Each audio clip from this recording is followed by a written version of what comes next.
Someone asked you, "So, what are your goals?" And you said something about a job, a skill. Maybe you smiled and said, oh, just trying to improve. But that wasn't the whole truth. Because the real answer, the one living right underneath, isn't about a job. It's about a person, A version of you who's calmer, more sure of themselves. someone who doesn't shrink in the middle of a sentence. Someone who feels at home in their own life. You can see that person. You've imagined them. You might even talk to them a little in your head. But when someone asks you to describe them in English, the words disappear. Today, we're going to change that. We're going to give you the language to talk about who you're becoming. I'm Sarah. And I'm Alex. And this is Talk Sarah, English for the inside. Sit down with us. This one's going to get a little personal. Okay, before we get into it, Sarah, real question. How are you? Actually. Oh, okay. I've been a little unsettled this week. Unsettled. Say more. Like, nothing is wrong exactly, but I kept catching myself acting like the old version of me, the one who apologizes too fast, who says, "I'm fine," when she's not.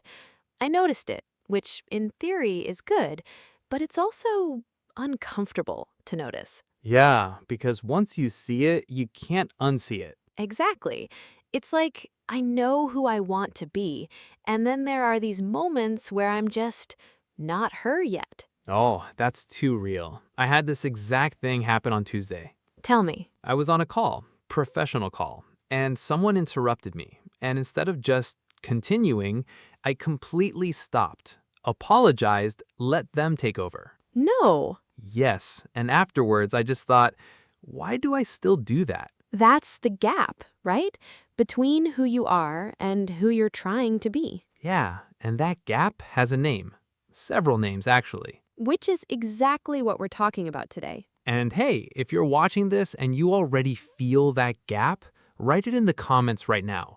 Tell us right now, I feel blank because blank. We read every single one, and sometimes that one sentence is the most honest thing you write all week. Okay, here's where I want to start because I think a lot of people, especially when they're learning English, have this experience where they can think in complexity, but they can't speak in it. Yes. Like the inner life is rich, the emotional vocabulary is limited. And so you end up describing yourself in these really flat words.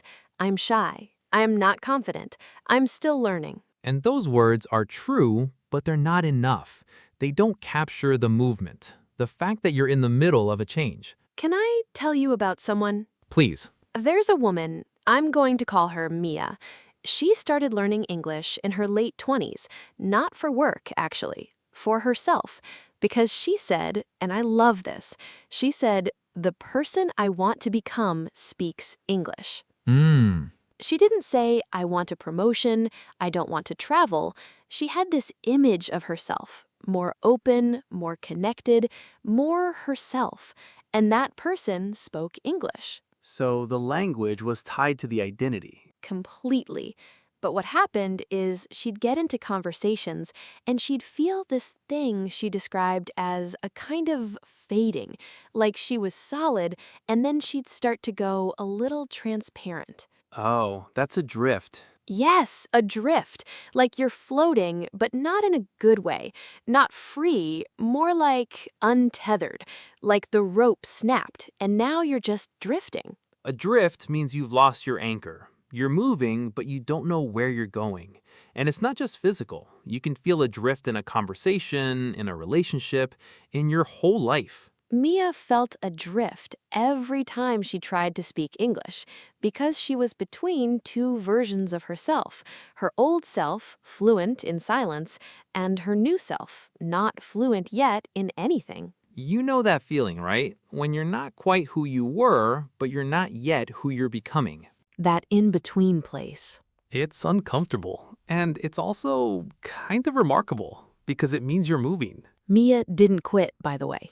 What happened? She started describing herself differently. Not "I'm learning English," but "I'm becoming someone who thinks in English." And that small shift, it changed how she held herself in conversations. Because she stopped seeing the gap as failure and started seeing it as proof she was going somewhere. Right. Okay, we're starting strong today. Have you ever felt adrift in a conversation, in your learning, in your life? Tell us in the comments. You don't have to say it perfectly. Okay, I want to bring in a word that I think changes everything.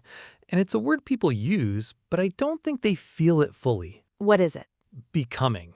Oh. Not changing, not improving, becoming. Because becoming implies direction. You're not just different, you're moving towards something. And it's ongoing. You don't become past tense, done. You're always in the process. I love this because I'm changing sounds accidental sometimes, like things are happening to you, but I'm becoming. You're the one doing it. There's agency in it. Agency, yes. The sense that you are driving. You're not just a passenger. And I think this is huge for English learners specifically, because learning a language is one of the most identity-charged things you can do. You're not just picking up vocabulary, you're building a version of yourself. A version that can think and feel and be seen in a different language. That's not a small thing. It's actually enormous, and learners deserve the vocabulary to describe it properly. So, what does it feel like to be in the middle of becoming? It feels tender. Yes, tender. Say more. Tender like not broken, but not quite solid yet, like something that's healing or growing, a little sensitive to the touch. Growth has this quality of rawness. You're more exposed than usual because you're trying something new. You're taking risks with your words, with who you are. And when someone sees that and responds badly, it hurts more than normal because you were trying. You know that feeling when you took a risk in English, said something real, something that mattered, and the other person just moved on, didn't even notice? Oof. And you thought, did I even say it right? Did they understand? Did it land? That's the tender moment, when you reached out and weren't sure if the connection was made. Tender doesn't mean weak. I want to say that clearly. Tender means you're alive to what's happening. You're feeling it. Tender people are paying attention. Is there a version of you, a person you're becoming, that you've never quite had the words for? Hold that image. We're about to give you the language. Okay, I want to talk about the thing that blocks people, because everyone has this image of who they want to become, but most people, most of the time, feel stuck. What blocks it? I think the biggest one is self-consciousness. Not just confidence, specifically self-consciousness, that feeling of watching yourself from the outside while you're in the middle of doing something. It's like having a critic in the room, except the critic is also you. And in English conversations, that voice gets louder because you're already using extra brain power for the language. And then on top of that, are you doing this right? Do you sound stupid? Are they judging you? It's exhausting. Can I tell you something embarrassing? Always. Okay, I was at a party, English-speaking party, and I was trying to tell a funny story, something easy in my first language. Yeah? And halfway through, I could feel myself getting self-conscious. The words slowed down, I started second-guessing the grammar, and by the end, the story just kind of fizzled. Like a sparkler that goes out before the grand finale. Exactly. And afterwards, I felt deflated. Deflated, like a balloon after the party. Yes, not devastated, not destroyed, just all the air went out. There's something so specific about that word. You were full of something. The story, the excitement, the version of yourself who was going to be funny and charming. And then, whoosh. Whoosh. And what's left is just quiet, a little crumbled. But here's the thing. I've thought about that moment a lot. And what actually happened wasn't about my English. It was about my self-image.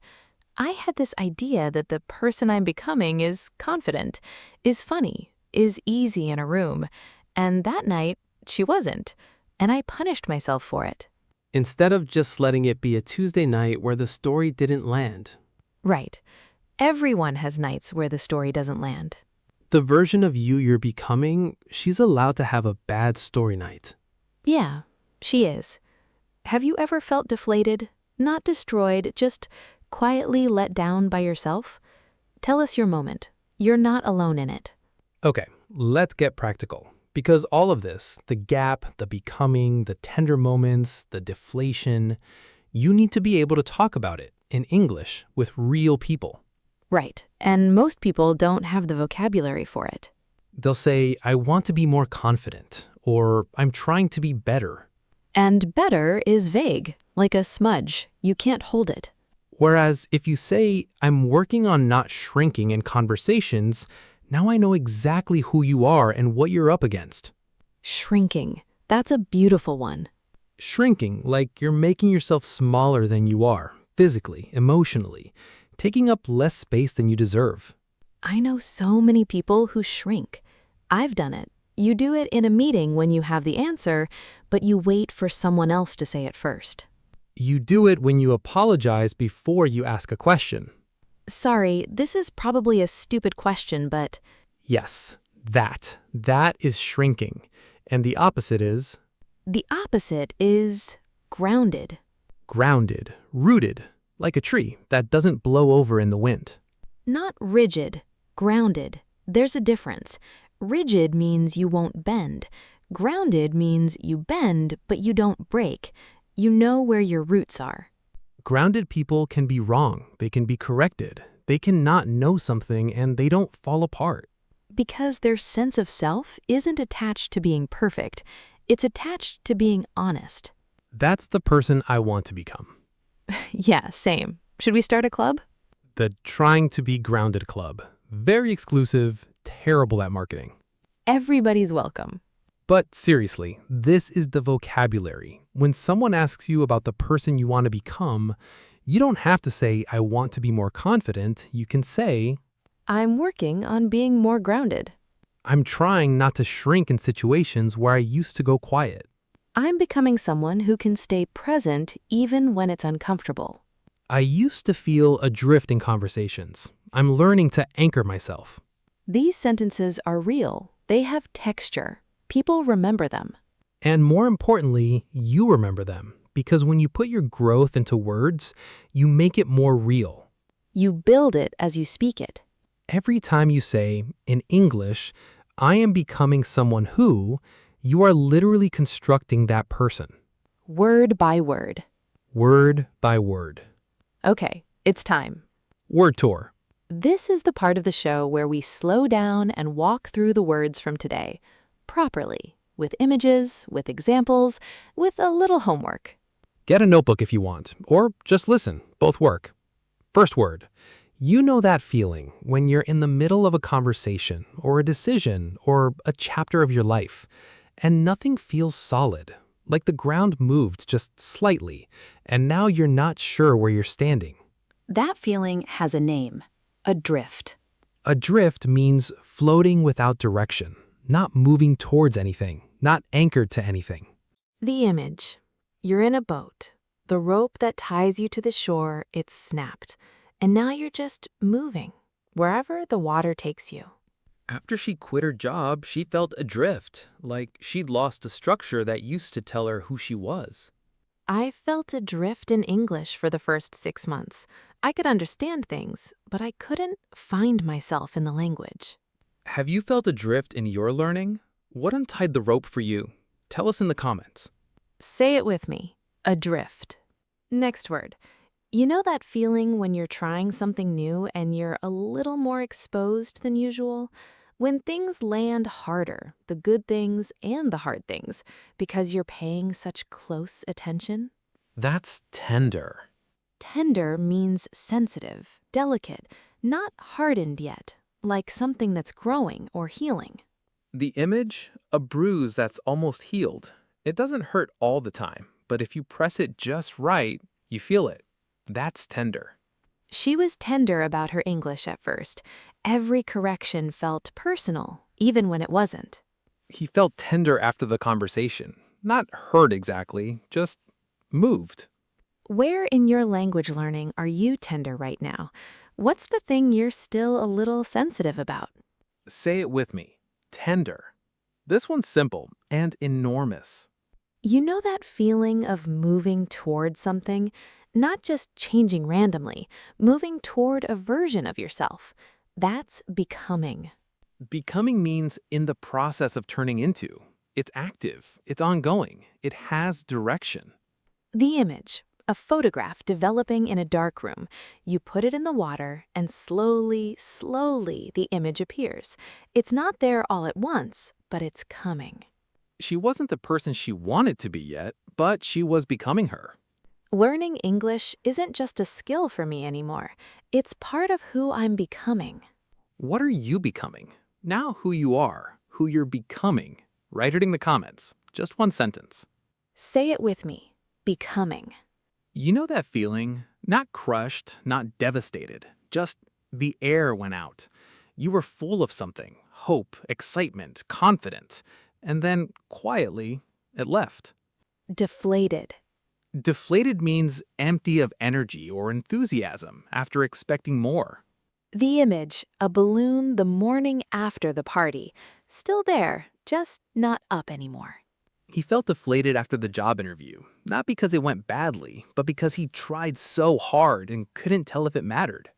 I felt deflated after my first English presentation. I'd prepared for weeks. It was fine, just fine. Tell us about a time you felt deflated in your English journey. What happened after? Say it with me. Deflated. You know that person, the one who can be in the middle of chaos and they don't disappear? They don't fall apart, they don't shut down, they don't need to fill every silence. They're just there. That's grounded.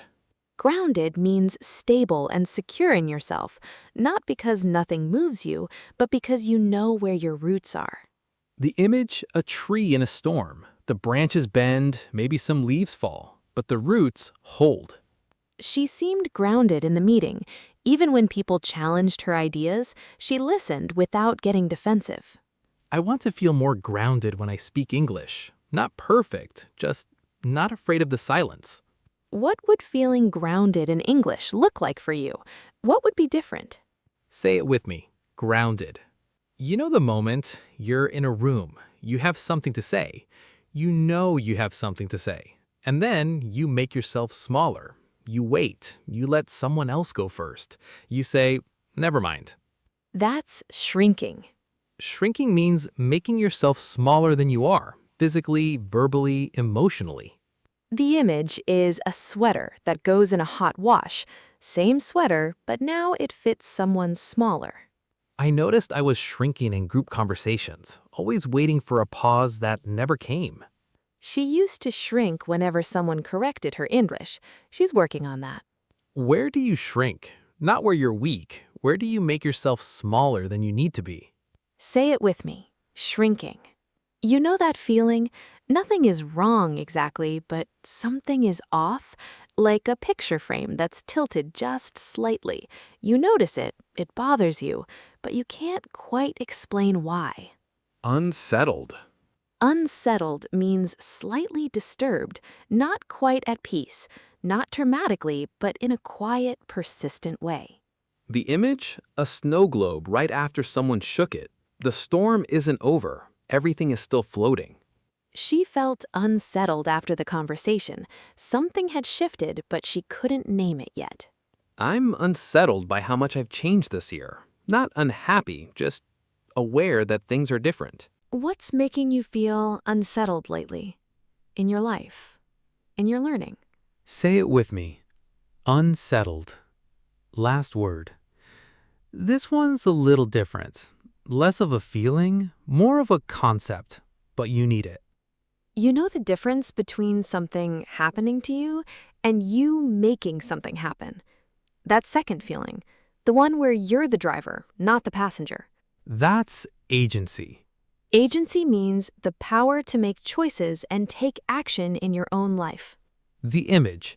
The difference between a leaf in the wind, blown wherever, and the bird.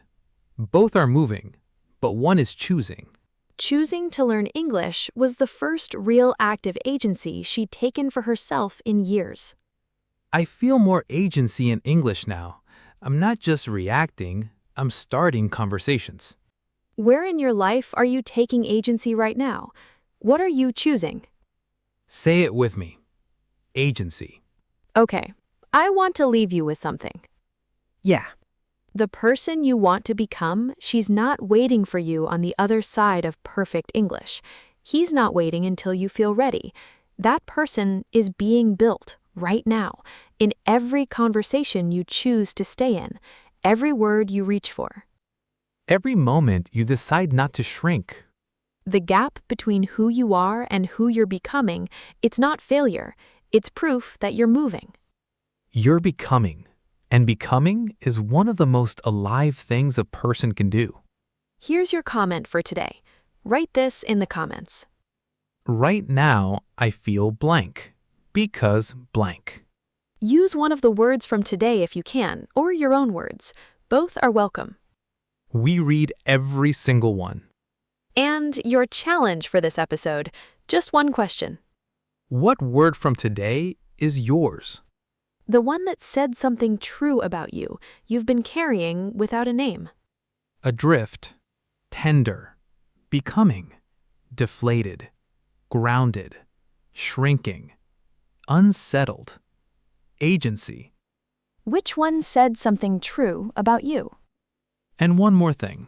If you know someone who has a very clear image of who they want to become, but they keep saying, "I'm not ready yet," Share this episode with them. not as a hint, just as a, "Here, someone was talking about you today." And they were rooting for you. Take care of yourself this week.